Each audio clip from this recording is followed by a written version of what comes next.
काल, काल तीन है।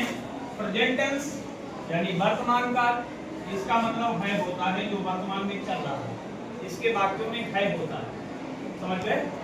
जैसे हम खाते हैं, पीते हैं, पढ़ते हैं, समझ गए? हाँ। पास्ट टेंस ये बीता काल यानी भूतकाल जो बीत चुका है, ये कभी वापस आने वाला नहीं है।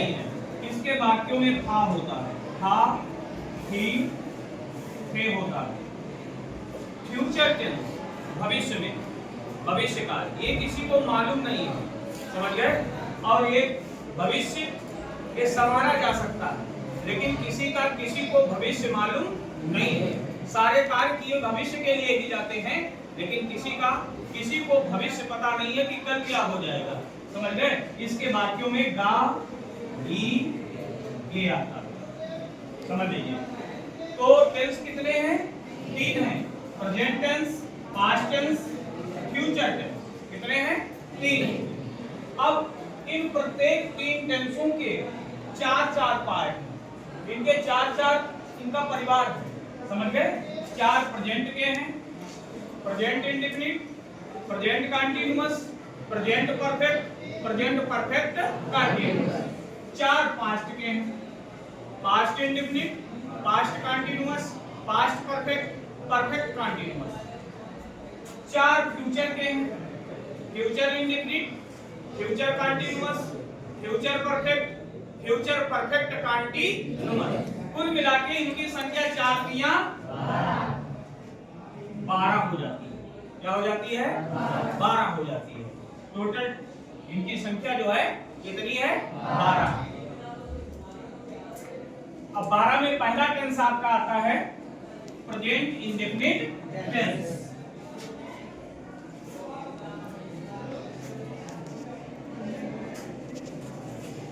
पहला टेंस है PRESENT, प्रेजेंट इंडेफिनिट टेंस। ये पहला टेंस, प्रेजेंट इंडेफिनिट टेंस, ये आपका पहला टेंस। इसकी पहचान है, पहचान, इसको हम आइडेंटिफाई करेंगे। जब तक हम किसी भी वाक्य को पहचानेंगे नहीं, तब तक हम उसको बना नहीं सकते।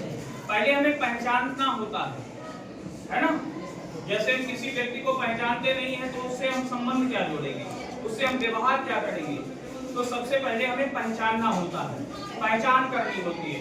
अभी आपको बता दिया जाए कि भैया वहाँ फला रिश्तेदार खड़े हैं, वो आप पहचानते ही नहीं। अब रिश्तेदार के चारों तरफ मोटरसाइकिल घुमा रहे हैं, लेकिन उसको पहचानते ही नहीं। तो टेंस की सबसे पहले पहचान होनी चाहिए, ठीक है? पहचान, इसकी पहचान है, देखिए, जिन हिंदी वाक्यों के अंत में, जिन हिंदी वाक्यों के अंत में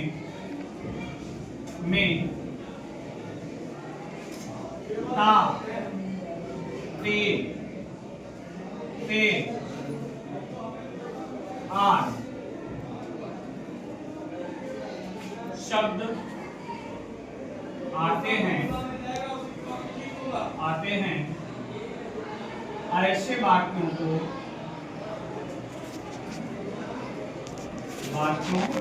को प्रेजेंट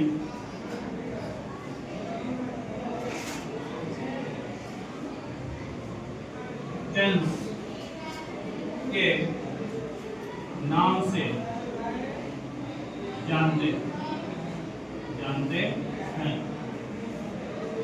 इसकी पहचान है कि जिन हिंदी वाक्यों के अंत में ता, ती, ते आदि शब्द वाक्य के अंत में आते हैं, ऐसे वाक्यों को हम प्रेजेंट इंडेफिनिट टेंस के नाम से जानते हैं।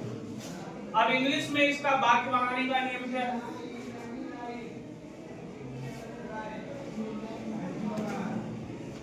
अंग्रेजी में वाक्य बनाने का नियम, अंग्रेजी में वाक्य बनाने का नियम। तो वो तो फार्मूला आपका लगेगा ही, पहले सब्जेक्ट